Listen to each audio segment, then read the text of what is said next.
Today concludes our week-long coverage on the Greater Idaho movement. All week we have heard from citizens in eastern Oregon about what they think of the movement, many supporting it, others opposing it. But the question still remains, can several Oregon counties actually join Idaho? I took that question to the experts, so let's verify. The Greater Idaho movement proposes 15 counties leaving the state of Oregon and joining Idaho. It's an idea that has generated a lot of talk, but is it realistic? Several viewers reached out to ask, is there an actual way that Oregon counties could become part of Idaho? Let's verify. Our sources are the U.S. Constitution and constitutional law professor Richard Seaman from the University of Idaho. Article 4, Section 3 of the U.S. Constitution addresses the creation of new states and the steps needed to make it happen.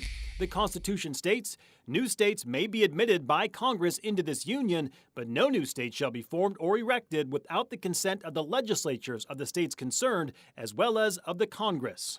The Oregon legislature, the Idaho legislature, and U.S. Congress would have to sign off on this before it would happen. That's right. Essentially, what would happen is the Oregon and Idaho would have to enter into what's called an interstate compact, which would require both legislatures to approve it. Then it would be presented to Congress, and the U.S. Congress would have to approve it as well.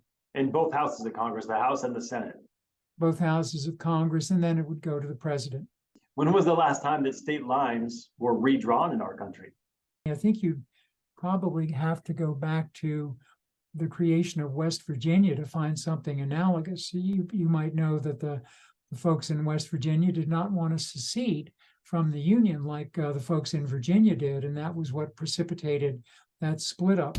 So we can verify, yes, there is a way that Oregon counties could become part of Idaho, but how likely is it that the Greater Idaho movement actually happens?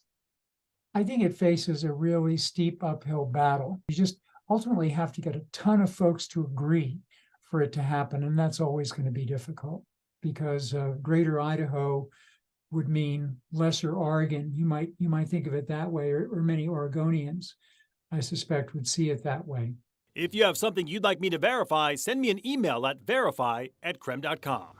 And for all of our Greater Idaho coverage, you can find it right now on our streaming platform, KREM 2 Plus. It is free to download on Roku and Amazon Fire.